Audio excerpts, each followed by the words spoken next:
Well, a very, very warm welcome to you guys. Hello, it's Kasim. Welcome back.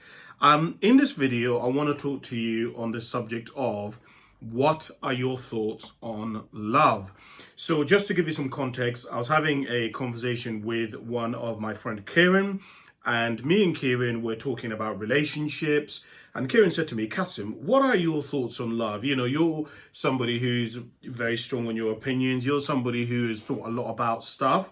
And I shared with some things with Kieran, but after that, I went and I reflected on the question that Kieran had asked me, and I kind of was formulating some ideas and wrote them down, and I wanted to share them on this platform and in this way. And I don't know, you might find them useful, you might not, but either way. Here are some of the things that I wrote down and that came up as I was thinking about that question of what are your thoughts on love. So the first thing that came up for me is what isn't love was actually the first thing that came up for me, because, you know, many years ago, I read a book, and the book was saying that one way to find out what you want is to find out what you don't want. And in fact, this is one of the things that I whenever I'm coaching somebody or I'm having a conversation with somebody who wants advice on trying to figure out what they want either in a partner, what they want to do with their career, what they want to do with their fitness. One of the things that I say to them is, tell me what you don't like. Tell me what you don't want to do. Like, for example, if we're looking in the area of careers, I'd say to the person, like, tell me, do you want to work nights? Do you want to work days? Do you want to work in an office? Do you want to work as part of a team? Do you want to work in terms of is there certain things that you hate to do, like working night shifts, like working in the daytime, like working as part of a team? Do you want to be in a position where you can dictate when you go on holiday? Do you like other people telling you what to do? Like, one of the ways to figure out what you want is to figure out what you don't want. So let's go back to me. So for example, when I was thinking about my relationships and what I wanted from the relationships, one of the things that came up for me, and I decided was important, is that I need somebody who is very well educated. Why? Because I've been in relationships with people, and the people that I've been in relationships with who weren't educated found me extremely irritating, because I have questions all the time and I want to talk about things that are deep. And so I've decided that moving forward, I want to find somebody who is educated, somebody who is very passionate about some things, about an area of life, someone who's naturally intellectually curious, somebody who loves to debate. And that doesn't mean that I'm going to, of course, discard anyone who isn't educated to a high level. But what I'm saying is I've set a criteria for what I would like, ideally because of experiences that I've had in my life. So that's one of the first things that came up for me. Is really, for me, you know, one of the is to figure out what love isn't. And one of the things that I attached to what love isn't is that love isn't just joy. When I was younger, I always used to think that if you're in a relationship, everything has to be good all the time. Everything has to be wonderful. Everything has to be positive. But as I've been in relationships and I've got older and I've matured and I've reflected on this, I've come to believe that I would say perhaps 70 to 80% of a relationship, of love, is pain. It is disappointment. It is change. It is grief, right? And if you think about love in the context of a relationship, whether that be with your family, whether that be with a spouse, an animal, whatever, the love that you have is going to transform over time. And as that love transforms, naturally it has to, because you're going to grow, you're going to develop, you're going to connect with the person, and the person's going to go through things, you're going to go through things with them, you're going to see them in a different light, there are going to be layers that are going to be revealed of the person that you didn't see before. You're going to start piecing pieces of the puzzle of what made them how they are and who they are, why they are who they are today. You're going to start filling those, and as those fill and start adding up, it's going to change the way you view the person and how much you love them and the way that you love them, right? Gary Chapman talks about the love languages, right? And the love languages is that people have certain ways in which they receive love. And as people grow or develop, the way they receive love might change. It might manifest itself in different ways. Certain things that used to be important, like gift buying, might not necessarily be as important as quality time, and that will change. And so for me, I've come to realize a lot of us, when we talk about love, we don't talk about love in the context of joy, happiness, excitement. We talk about it in terms of the pain, the challenges that we've gone through. And so I've come to realize that when I'm thinking about love and what love is, a lot of it is going to be disappointment, it's going to be loss, it's going to be grief, it's going to be change, it's going to be fear. In fact, one of the other things that I wrote down here, which is the next thing, is love is going to be vulnerability. To truly love somebody and to truly experience love really means to expose your fears, to expose your desires, to expose your expectations, to expose what you don't want, to set up boundaries. And when you start doing that, and I've looked at this in my own life, as I've started really exploring and defining what I want, I've come to realize that there's been resistance. When you are somebody who has gone through certain things and you've decided to really delve and do the work on yourself and start deciding what you want, what you don't want, a lot of that is you have to communicate it to other people. And in the process of communicating that which you desire, that which you want, it requires vulnerability. It isn't weakness, it's vulnerability. Vulnerability means that you lay out your desires, you lay out your boundaries, you set the expectations, you say what it is that you want, and that might be rejected. That might be shamed. That might be put down. That might be dismissed, right?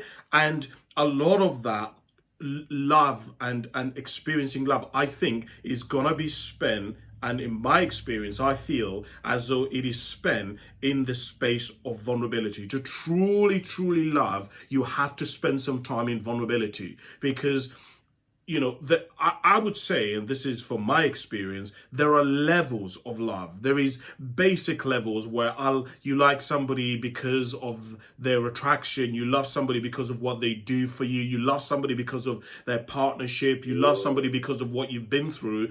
But there are even more deeper connections of love where you love somebody for who they are, you love somebody for who they've become. Those are not things that you just happen overnight. Those are things that I think have to be experienced together. You have to go through them. You have to live them, right? You have to witness them. You have to experience them in order to get to that kind of love. And I found that, I found that area to be very, very interesting, the area of vulnerability, as I've gotten older. And I think this is so fascinating because if you think about this, the more that you go through in your life, ironically, the more, especially if you've really truly put yourself out there and you've gone and experienced love, the tendency I found is to become cynical, is to put your guard up, is to put your wall up, right? Because when you're vulnerable and you share with people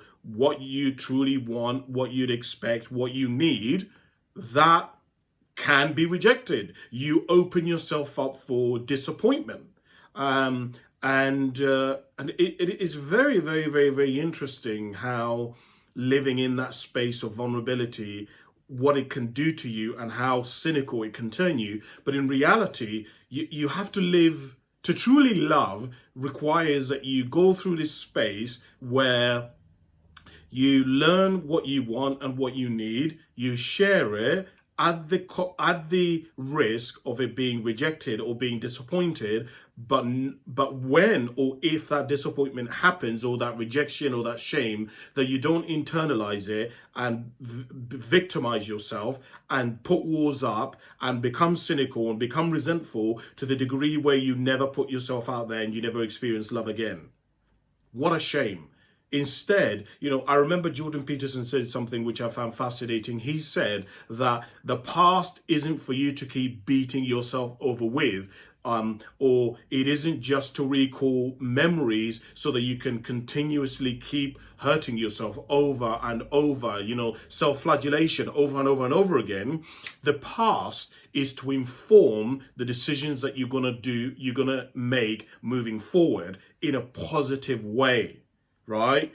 It's like you want to build a house, and when you build, when you're building a house, you have to understand that there are rules and regulations, and that there's certain things that you need financing, but also you still build a house knowing it could flood. You need cameras, and I think a lot of people decide, I'm not going to build my house because or build this house because there's too many regulations, there's too many hurdles for me to get the financing, and if I build it, somebody is going to come and rob it. And I don't think that's the way to approach love. I think you've got to live tentatively and be cautious and be prudent and really move forward in a diligent way through love, through relationships, but at the same time be cautious and guard yourself. And it's just kind of balance, I guess, right? It's that balance between the yin and the yang. It's a very interesting area, but I won't linger too much on it, but it's a very, very interesting area. One of the other things that I wrote down here is that you have to be careful that it doesn't consume you. And I think love does. One of the things that I say to people, which is a philosophy that I've learned to live by to live my life by, is I have a philosophy which is that never make anything everything. And part of the reason why I've come to realize this is when I was younger, I used to be so extreme on some of the things that I believed, on some of the things that I did.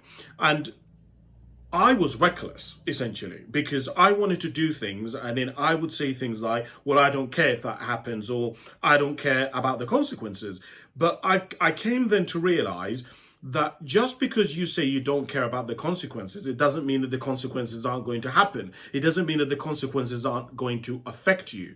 And as I experienced more and more and more consequences in my life because of choices that I had made, I began to realize, damn, every time I do this, I'm having to pay such a huge price on the balancing end of this to sort of rectify the error in judgment. And so I started to really think about life in a more cautious way. And, going back to that metaphor of the house, it meant that instead of me just going ahead and building the house that I want and disregarding regulations and all that kind of stuff, I started to think about, okay, what are the parameters of love? What is out there? How can I be disappointed? I started to really think about, okay, what kind of partner do I want? What kind of partner has my values? What kind of partner would like to live the same kind of lifestyle as me? So you just see what I'm saying? Like, as I began to move forward in love, I really started to create. I started to build instead of just put up stuff for the purpose of putting stuff up. And in doing that, it set a really good foundation so that when I am in friendships, relationships, in whatever capacity, they're built on things that I value and that are important and that are stable, right? So that if we both have things that are in common, we both want similar things, we both have the same values, we both are as ambitious as each other, it helps, right, when challenges come, because not only do we understand each other's challenges, but we also understand where we're at and what we're going through, right? And just the bigger, grander picture of the situation. I found that to be really interesting. And part of this, going back to what I was saying about being careful about going extreme, is that love is one of those things where it can consume you, where you can go one of two ways, where you can say, I don't believe in love, it doesn't exist. Or you can go so fully into love and it's your everything and this person is everything that you neglect everything else. And I believe that we all need love. The longest study that's ever been done on happiness found that the thing that was consistent over an 85-year period was interpersonal relationships. That doesn't necessarily mean spouse, it means a community. You know, one of the issues that I have found for a lot of relationships today, why they fail, when I was researching and studying it and analyzing myself, is that far too many of us are looking to find a partner who is our everything, who is the one. The one is, man, if you have to be the one, the best friend, the lover, the confidant, the encourager, the money maker, like, it is too much for one person to bear the weight of being the one. It's just too much. No one person can simply be everything, right? And there's this African proverb that says that it takes a village to raise a family. It does. To raise a family, to raise a child. It takes a village to raise a human being. Not just up to the age of 18, but much further, all the way throughout their life. We need support systems from various people all through our lives. The other thing that I wrote down here is that people talk about love in the past tense. And they do. People don't tend to talk about love in the present tense. And so what I've come to realize about love is that love is not something that you can read about. You have to live it. And when you've lived it, or rather when you are living it, you won't even recognize it because it blinds you. What do they say? Love is blind, right?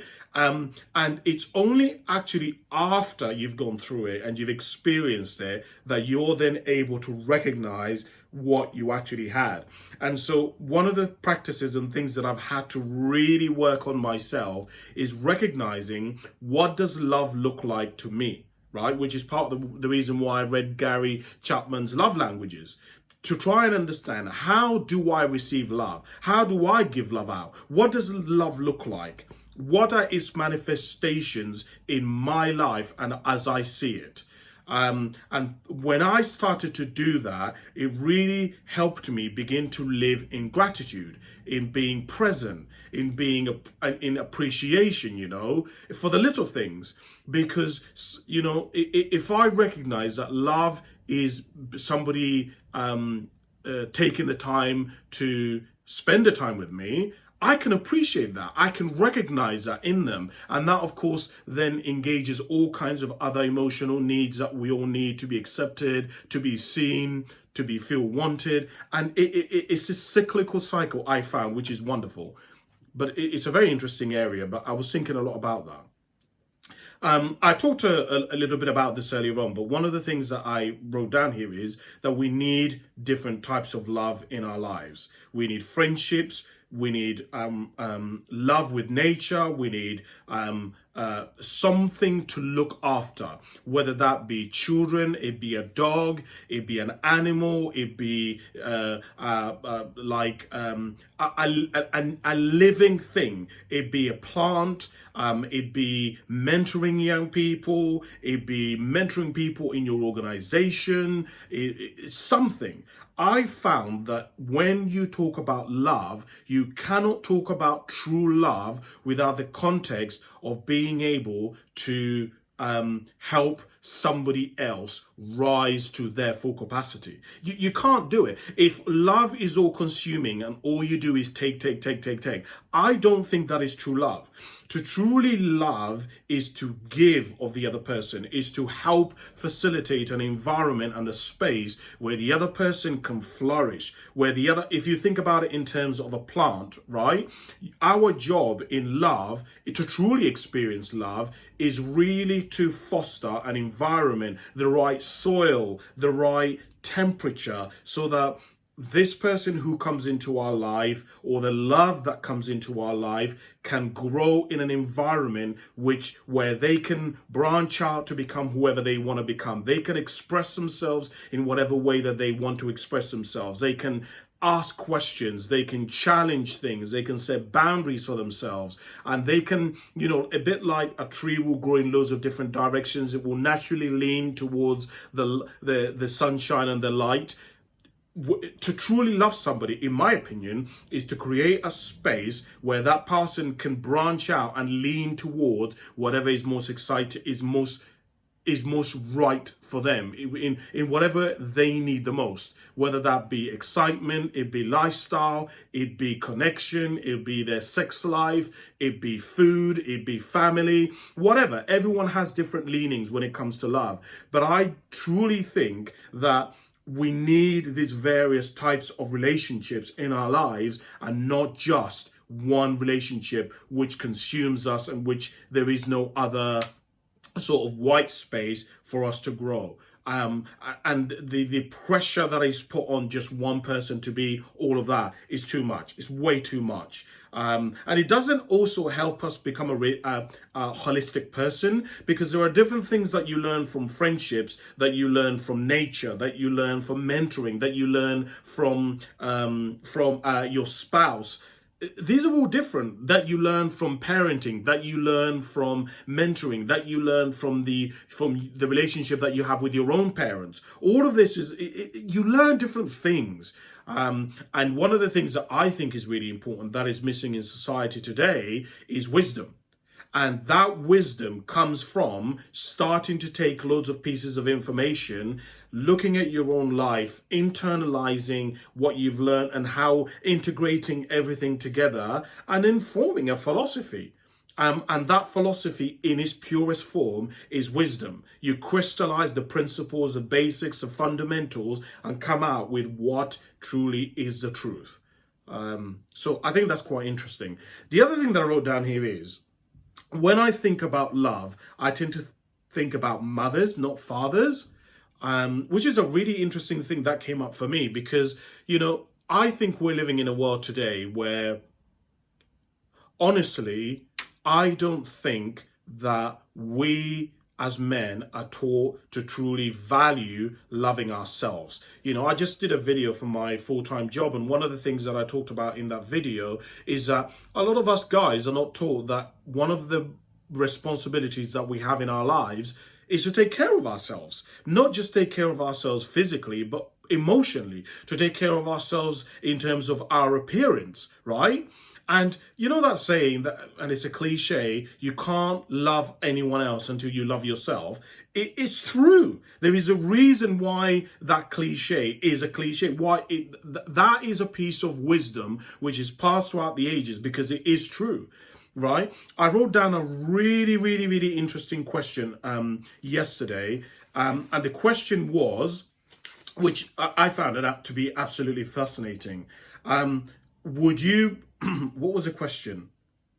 I don't think I even wrote it here, but the question went something on the lines of this. It went, would you be happy to live with you? Would you be happy to... My God, I wish I remembered it.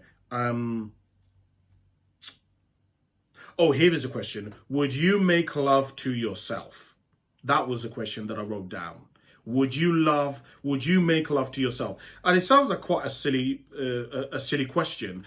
But if you actually think about that question, a lot of people would say, no, not really. I don't like my body. I don't like my appearance. I don't like my boobs. I don't like my legs. I don't like my arms. I don't like my nose. I don't like my face. I don't like my voice.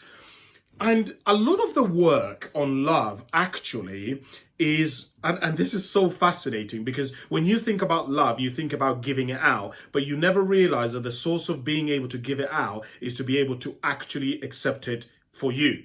And a lot of us never recognize, particularly as boys, we never have self-love. It's not okay for us to prioritize ourselves. In fact, if you look at one of the things that causes a lot of men to become suicidal, depressed, unhappy, is because of the level of pressure that they're putting on themselves to make everybody else happy, but not themselves.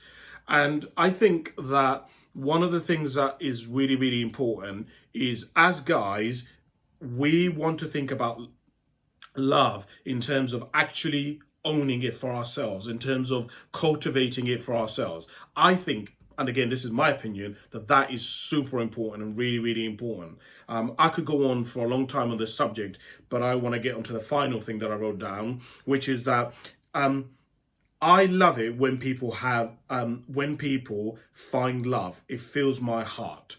And when I was thinking about this love and what love is, what I really thought about was, I just love it when people find somebody, when people find that person who they believe that they've been searching for, and that person genuinely ticks many or meets many of the criteria of their needs, not all the superficial things, but the needs that that person is looking for, whether that be security, adventure, it be consistency, it be lifestyle, it be family. I love it when I see that for people, and I see people who found that. It brings joy. It fills me up. I remember the other day I was crying, I was listening to this couple talking about how they met and they've been through 2 divorces and they found this person, they found each other. And honestly, I just started crying, man, because I was like, isn't it wonderful that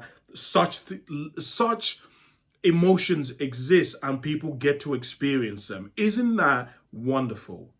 And that is what I want to finish on. Love exists. Love is out there for us to acquire, to pursue, to cultivate, if that is something which we want. But we've got to be brave. You've got to be courageous to pursue it. What are your thoughts? Do you agree? Do you disagree? I'm always keen to hear your thoughts. This is me just telling you what I've been thinking about on the subject and sort of talking freely. I don't mind if you disagree with me. That's not an issue. Comment below. What are your thoughts on love? Thank you very much for listening. And I guess I'll speak to you very soon. Bye for now.